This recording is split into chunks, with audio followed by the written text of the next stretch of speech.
এর মধ্যে আমি এই যে এতগুলো গোলমরিচ দিয়ে দিচ্ছি। এখানে কিন্তু চিকেনটা কিন্তু আমি 3 থেকে 4 মিনিট পর্যন্ত ভেজে নেব।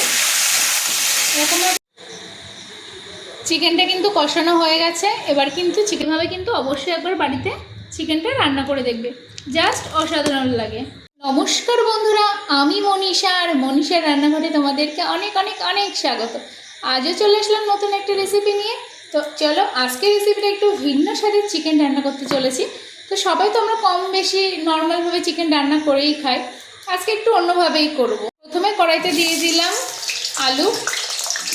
আলুগুলো কিন্তু আমি লাল লাল করে ভেজে নেব। আলুগুলো এরকমভাবে হাত দিয়ে নেড়ে দেবো, একটু নেড়ে লাল লাল হয়ে আসুক, তারপরে আমি দিয়ে দেবো লবণ। এবার আমি আলুর মধ্যে দিয়ে দেবো সামান্য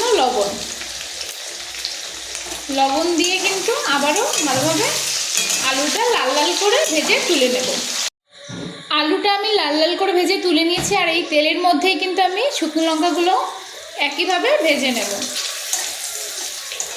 দেখো, লঙ্কাগুলো কিন্তু আমার লাল লাল করে ভাজা হয়ে গেছে। এবার লঙ্কাগুলো আমি তুলে নেব। আবারও ওই একই তেলের মধ্যে আমি পেঁয়াজ, রসুন, আদাটা ভেজে নেব। দেখো এখানে কতটা পরিমাণ দিয়েছি তোমরা বুঝতে পারছো। এখানে 500 থেকে 600 গ্রাম পেঁয়াজ আছে, 70 গ্রাম মতন রসুন আছে, আর তোমার ওই 20-25 গ্রাম মতন আদা আছে। এটাকে আমি এবার ভেজে নেব। এর মধ্যে আমি এই যে এতগুলো গোলমরিচ দিয়ে দিচ্ছি। এখানে কিন্তু প্রায় 1 কেজি মাংস আছে। দিয়ে এবার একটা কিন্তু লাল লাল করে আমি ভেজে তুলে নেব। খুব বেশি লালও করব না, মিডিয়াম। পেঁয়াজটা দেখেছো কতটা পরিমাণ লাল লাল হয়ে গেছে। এবার কিন্তু আমি আস্তে আস্তে পেঁয়াজটা তুলে নেব। এরকমভাবে তুলে নেব। আবারও কিন্তু কড়াইতে সর্ষের তেল দিয়ে দিলাম অল্প করে। সর্ষের তেলটা গরম হতে থাকুক। এবার কড়াইতে তেল দেওয়া হয়ে গেছে, তেলটা গরম হয়ে গেছে, আর আমি দিয়ে দেবো কয়েকটা জিরেটা দেওয়া হয়ে গেছে। এবার আমি দিয়ে দেবো চিকেনগুলো কিন্তু সোজা আমি তেলের মধ্যে দেবো।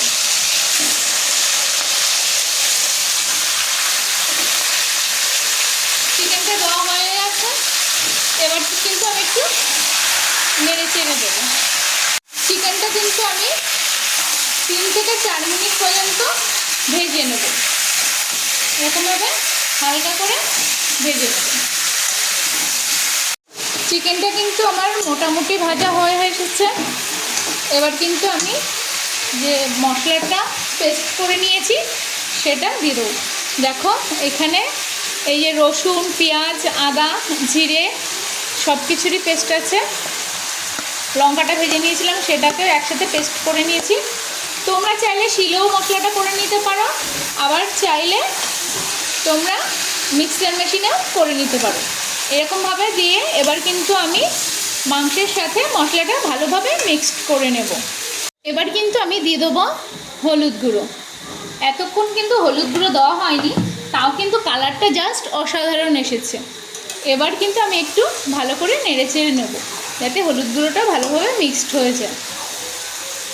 আর এখনও কিন্তু কষানো অনেক দেরি আছে, তাতেই কালারটা দেখেছো দারুণ লাগছে কিন্তু।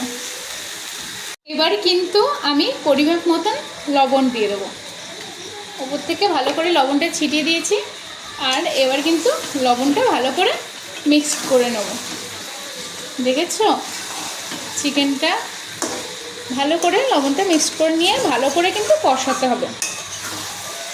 প্রায় 45 মিনিট 1 ঘন্টা মতন আমার চিকেনটা কষাতে টাইম লাগবে। চিকেনটা যত কষাবে তত ওর থেকে তেল ছাড়বে, আর টেস্টটাও কিন্তু ভালো হবে। সেই অনুযায়ী আমাদের কিন্তু চিকেনটা কষাতে হবে। কালারটা দেখেছো কি দারুণ এসেছে। কালারটা কিন্তু দারুণ এসেছে। এইভাবে একবার বাড়িতে করে দেখবে, কালারটাও যেমন দারুণ লাগে, খেতেও সেরকম অসাধারণ লাগে। দেখো কালারটা কি সুন্দর এসেছে। এবার কিন্তু আমি যে আলুগুলো ভেজে রেখেছিলাম সেই আলুগুলো দিয়ে দেব। দিয়ে কিন্তু আমি 10 থেকে 15 মিনিট কষাবো। কষিয়ে তারপরে অল্প পরিমাণে জল দেবো। আর এই চিকেনটা কিন্তু প্রথম থেকে তোমাকে 1 ঘন্টা মতন কষাতে হবে, 45 মিনিট থেকে 1 ঘন্টার মতন। চিকেনটা কিন্তু কষানো হয়ে গেছে। এবার কিন্তু চিকেনটার মধ্যে আমি দিয়ে দেব জল। চিকেনটার মধ্যে দিয়ে দিলাম জল। চিকেনটা একটু ভালোভাবে নিচ থেকে নেড়ে দেবো যাতে না লেগে যায়। আর এবার কিন্তু আমাদের ফুটে ওঠা পর্যন্ত একটু অপেক্ষা করতে হবে। চিকেনের কালারটা দেখেছো কি দারুণ এসেছে এখনই। চলো ফোটা পর্যন্ত আমরা একটু অপেক্ষা করে নিই। এইখানে চিকেনটা টকবক করে ফুটছে আর গন্ধটা যে এত দারুণ বেরোচ্ছে, যে মশলাটা যে আমি ভেজে দিয়েছিলাম, যে পেঁয়াজ রসুনগুলো ভেজে মশলাটা করেছিলাম, দারুণ গন্ধটা বেরাচ্ছে। আর এখানে ফুটছে ঝোলটা, আর একটু ফুটে উঠুক তারপরে নামিয়ে নেব। এবার কিন্তু আমি গরম মশলাটা ওপর থেকে দিয়ে দিচ্ছি। দেখো, যেহেতু ওপর থেকে আমি গরম মশলাটা দিয়ে দিয়েছি, এবার কিন্তু হালকা করে নেড়ে দেবো। আর এই রান্নাটা কিন্তু তোমরা রুটি, পরোটা, লুচি, ভাত, ফ্রাইড রাইস সব কিছুর সাথেই খেতে পারো। দারুণ লাগবে, এত দারুণ টেস্ট, অসাধারণ এক কথায়। কিন্তু গরম মশলা দিয়ে 2 থেকে 3 মিনিট ফুটিয়ে তারপরে কিন্তু আমি নামিয়ে নিয়েছিলাম। আর যারা চিকেন প্রেমী আছো, এভাবে কিন্তু অবশ্যই একবার বাড়িতে চিকেনটা রান্না করে দেখবে, জাস্ট অসাধারণ লাগে। আজকের ভিডিওটা যদি তোমাদের ভালো লেগে থাকে তো লাইক, কমেন্ট, শেয়ার করে দিও। আর যারা এখনো সাবস্ক্রাইব করোনি প্লিজ সাবস্ক্রাইব করে দিও। তো আবার কোনো দিন অন্য কোনো রান্নার সাথে আবারও তোমাদের সাথে দেখা হবে। তো বাড়িতে কিন্তু অবশ্যই এরকমভাবে একবার চিকেনটা ট্রাই করে দেখো। সবাই কিন্তু আঙুল চেটে খাবে।